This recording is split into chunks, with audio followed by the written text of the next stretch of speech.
leave everyone with the pitch on why Indiana is going to be just as good this coming season as they were in 2024, if not better. If on paper, they're definitely better. They had a top 10 defense last year, bring back 3 All-Americans from that defense, in addition to some really interesting transfers that they're bringing in, as well as returning safety Amari Farrell, who's a true junior this year, has a ton of NFL buzz on his end. And then we go to offense, where they're bringing back 3 starters from a Joe Moore Award-nominated offensive line, returning all-conference receivers Elijah Surratt, bringing in Roman Hemby from Maryland, and then, of course, Fernando Mendoza, the crown jewel of the transfer portal class, beat Georgia out for him to bring him home to Bloomington. And the offense is just going to be clicking just as good as it was last year. Top 10 on both sides of the ball. They improve in special teams, bringing back kicker Radicic and bringing in a transfer punter that will add 4 yards on average to the punt game. They're locked and loaded. They're just as good. They're better on paper than they were last year. It really just comes down to getting the dubs, and that's something just Sig has been proven to do over and over again. Obviously, the looming question, crazy to say in year 2, but can he win the big one? We'll see this year. He's got a couple opportunities at Iowa, Illinois at home, and at Oregon and at Penn State. Going into last year, I picked out 4 key games. Sig won 3 out of 4 of those. I think he does the same thing this upcoming year. My pick prediction's 11-1 for the Hoosiers, and they go back to the playoff and become a new blood in college football. Oh, I like that. New blood. Yeah. Did you come up with that, or is that I think it's been used before. I don't think I can invent that, but that is what I'm going to start calling Indiana for sure. I haven't heard that one. New blood. Did you hear that, folks? 11-1.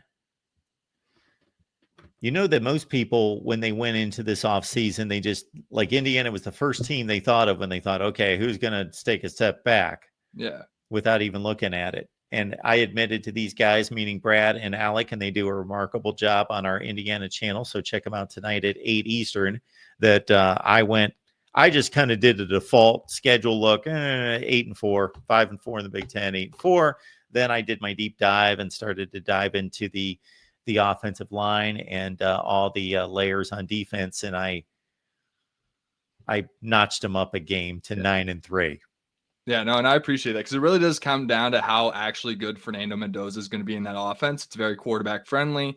He was sacked a lot at Cal, so there's a lot of pluses in his game that we're going to see. He's a lot more mobile than Rourke, but is he the same passer as Rourke? I think that's hard to tell until you put him on the field and put him in the same offense. I think he brings a lot of different things to the room. He's a really great leader, but it's really just going to come down to his play at the field, because let's be honest, Curtis Rourke's play last year was almost as perfect as it could be if you take out the Ohio State and second half of Michigan and Notre Dame game. Like, you couldn't really be any more perfect than he was, especially on third down. So for Mendoza to be able to execute at that level is going to be huge for Indiana's success this upcoming year, because the supporting cast around him is just as good as anywhere in the country.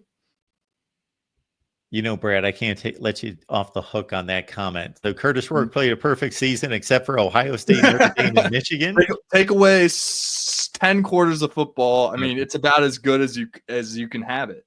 Because if I remember the Michigan game, they put up a couple touchdowns. He looked good, and then they kind of just grinded home the win. Yeah, those are the only times they slowed down all year.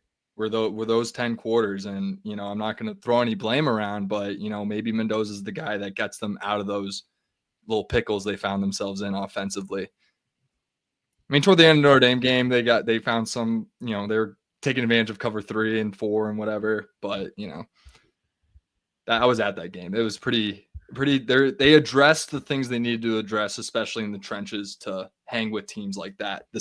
Hang with them better than they did. Obviously, it comes down to actually getting it done, Right, folks, I am in the process of putting the Indiana channel link in the chat, so you have no excuses. I know we're all lazy, so you need the link. There you go. All you have to do is grab the link, and boom, just here in about 24 minutes, you've got Indiana football talk, and these guys are fun to listen to. They're knowledgeable. Great show with Brad and with Alec. All right, Brad, appreciate you being here. Appreciate you, Mark. Have a good show.